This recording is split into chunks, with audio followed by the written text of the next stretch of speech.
got a big game on Saturday. It's even a bigger game. Yeah, we do. Be excited about it. Now we're in the Missouri Valley Conference for us, and it's a great deal.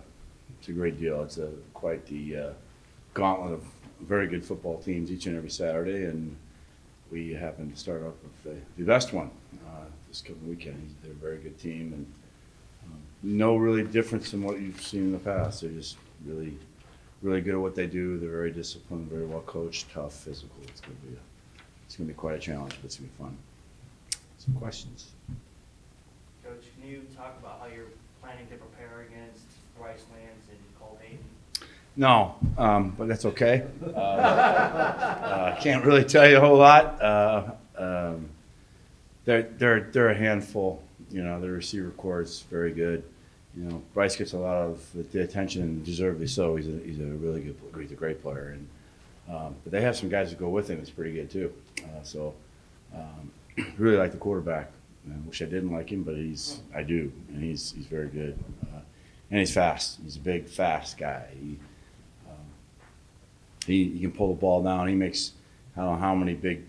You know, they were down second and long, third and long several times in games, and he's picked it up just off of scrambles, not designed runs. And they have designed runs for him as well, but he's just a really good player. They put a lot of stress on you defensively because of kind of what they do. But their receivers are really good. We'll have to be sound in our coverage. I mean, I don't know what else coach speak. I can tell you, but. Because they have other guys they can go to, and you can't sit there and double a guy and try to take a guy out of or tilt your coverage to one side or the other because they have other options to go with. So you don't have to play honest, and you just have to play really good. That's what they force you to do. Good teams do that, but a great team makes you, they play it there. They balance you out because they can do a lot of things. So that's it's a magic thing. What's that? Really good on defense too. They must be a hell of a defensive team. Yeah, they're really good. They're always very good there. Yeah, They're just always really good. Yeah. That's not, nothing's really surprising. What we thought they'd be this year. That's what they are. But they are very good on defense. Yes, they play well together. They're very. They have a few guys that are star-like guys, but I think they just got a lot of hard, lunch pail, hard-head guys that play really hard and really tough, and it's just typical of who they are. They just play with great effort. They're very sound in what they do. They don't beat themselves, and you can say that about any side of the ball for them. But their defense just doesn't do that. They don't give up big plays. They tackle well. They're good athletes, but their effort and their technique and toughness is what stands out. So I've been saying that for 17 years. So They're still playing the same stuff too, aren't they, Coach? yeah, not a whole lot different. They haven't changed much. You're a 4-3 team that does plays some split safety, some Tampa stuff, and then they get into they'll roll down a safety, create a 8-man box and play 3 deep. Play some man free, but they're not. I mean, they're not. It's not the scheme; it's how they play. They haven't changed for change's sake. It's not what they do; it's how they do it, Yeah, and right, and they really play hard and they're physical. So yeah, we'll have our hands full, no doubt. Can you talk a little bit about what the community aspect and what the vibes are like in the locker room with such a big opponent coming in? The community, as in Bloomington Normal. Yeah. Locker room in general. Well, the locker room in general has been. I think they're excited to play. It got hot out there today. I don't know. Did it get hot? It was really hot with no air. I mean, it's very rare here. They usually get a good wind this time of year, but it was pretty warm. But it's been pretty upbeat. They've just typical Tuesday grinder Tuesday. We go out and it's pretty physical, and we work on some of our base stuff, but it's been good. Our team is, our team has been recruited. It's been trained, both in the weight room and the conditioning, and how we practice and how we're set up. structurally offense and by system offense, defense, special teams for this kind of game. This is why we are set up to try to win the Missouri Valley Championship, and we're fortunate enough to have two of those in the last 17 years. But it'd be nice to get one here in this season. I think we have a good team, but these guys coming in are very, very good. And but this is a team this is kind of how we're built to play a game like this. So I'm not just saying for North Dakota State, but for everybody we play in our conference. We're designed to, or the design is to win our league, because if you win the league, you got a chance to win the national championship. So so you got to win your league first, or be on the upper part of the league.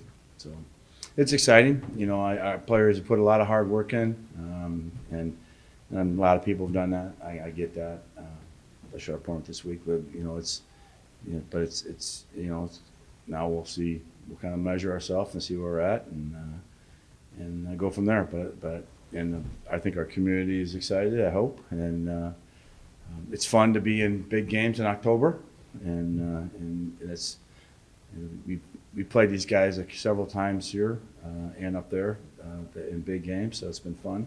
And of course, on a neutral site, we played the national championship games.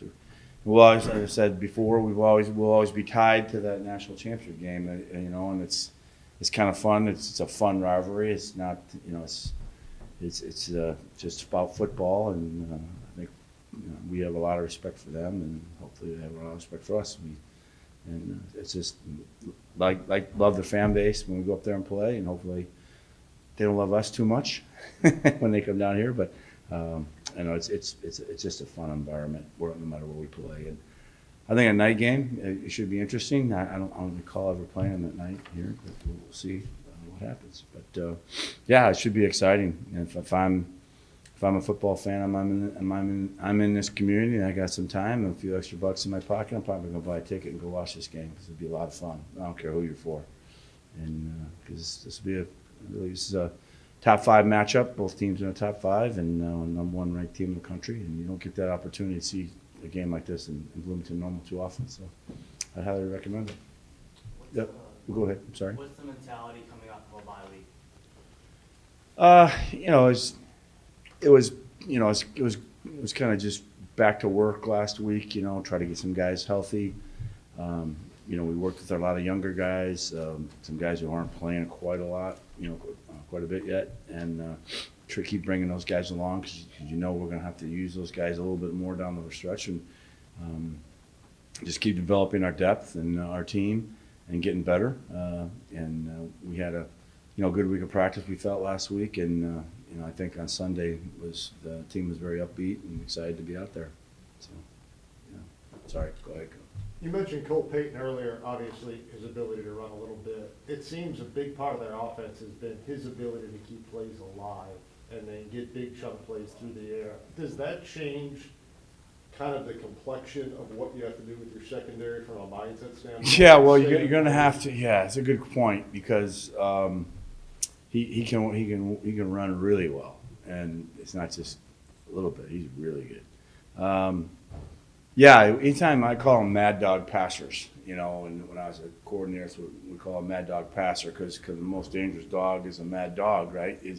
And when he gets out there, will he pull it? Does he pull it down the run? Does he put the ball in position to throw while he's running, or is he looking to throw only? I say this guy can do either one. He's very good at what he does, and he's left-handed, so he's a little different. That's a little different, but I think he looks to scramble. First of all, he's going to get his eyes down the field, and most good quarterbacks will do that. And that's why I call it a mad dog passer, because if you become undisciplined and your eyes start traveling where they're not supposed to be, receivers are taught to on a scramble what to do. Some get depth, some come across the field, some come back for the ball. Everybody has responsibilities on a scramble, and he becomes very, very dangerous. I kind of think of a guy we had here was, obviously you'd think it would be Trey Roberson, but I thought Matt Brown was one of the best scramble guys because he had such a huge arm. And you guys remember Matt. And a lot of his big plays came off a scramble because he's a big, strong guy, and he could throw the ball over your head. He's really had a big arm, so he was really good at that, and he did that quite often. Trey liked to run. He really liked to run, and he could throw it off the run as well. But he's a little faster guy, and he would pull it down, and he liked to score with his feet a lot too as well. But this kid's, I would say Brown and he were very similar in that, obviously I think he's faster, but Matt really was a really strong arm guy, and off a scramble he became really lethal when he was here. I thought that's probably why he's in the Hall of Fame. He had a great arm, and he really stretched his coverages when he started to scramble. This guy's very similar. So it does stretch your coverage, and it makes you. Guys sometimes have to make a decision. Do I come out of coverage or do I stay in coverage? It's hard to do that when you're playing man coverage. You can do it a little easier in zone, but still you open zones up sometimes when you do that. And you have to be really disciplined. You have to have an idea where the ball's at, the line of scrimmage. And that gets a little confusing. How close to the line of scrimmage is he? And he's going to pull it down and run. But once he crosses that line of scrimmage, you got to get in run defensive mode. Because he's a big, strong dude. He doesn't waste any time. He doesn't do a lot of this. He goes that way, and he's about 235 pounds, so he's a load, and he can really run. So that's him. But yeah, it really puts a lot of pressure on your secondary and your coverage. Now, what you hope to do is with your front is if you stay really disciplined in your pass rush lanes, you kind of try to keep him in some type of box if you can do that. But that's not always the case. Sometimes things are going to break down. There's a lot of space out there. And it's the hardest thing to do is to rush the passer off the front guy. It's really, really tough. But it takes a lot of effort. So you hope you retrace your steps back to the line of scrimmage and try to run him down and get an angle on him if he breaks the pocket or if he steps up in the pocket. So. There's just a lot of things, pocket discipline when you're rushing the passer, keeping him in a pocket, trying not to come out of coverage, be really disciplined in your coverage. And once he crosses the line of scrimmage, come out of coverage and try to get him on the ground. Because I've seen a lot of people miss him, either miss him because he's so fast or because he's strong and bounce off him. So he's done both. Once you just determine whether he's running or not, then it becomes a real problem, because he can beat you with his feet and his speed, and he can beat you with his size and strength. So he's a very good player, and it's difficult. It does. It puts a defense in a lot of stress.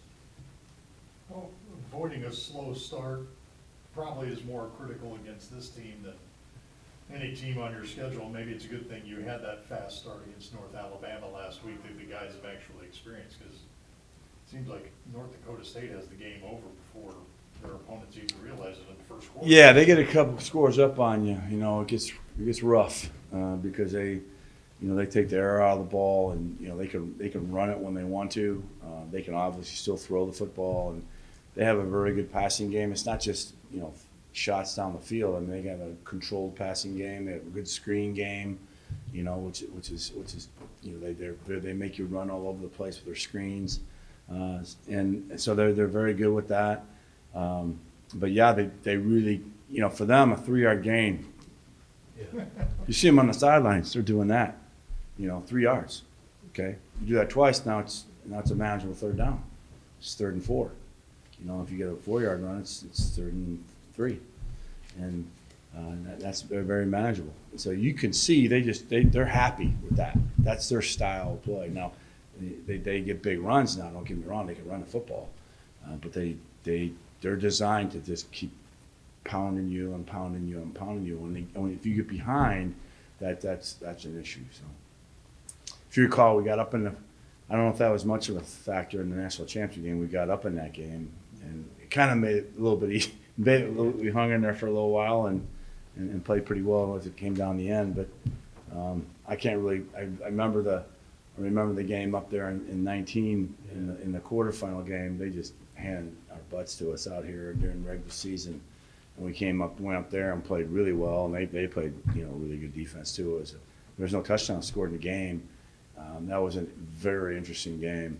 You know, both teams would get in the red zone, and boy, both defenses would just tighten up, and it was hard to cross the goal line in that game. So it was just one of those deals. But that was a little different style of game for whatever reason. But yeah, you want to. I'm get back to your original question. Sorry, you know, this getting off to a fast start, or at least be very, very sharp early is really important. You got to carry it the whole game, obviously, but you don't want to start slow against these guys because it'll be tough. Anything else for Coach? All right, Thank you. see you guys. Yeah, thank you very much.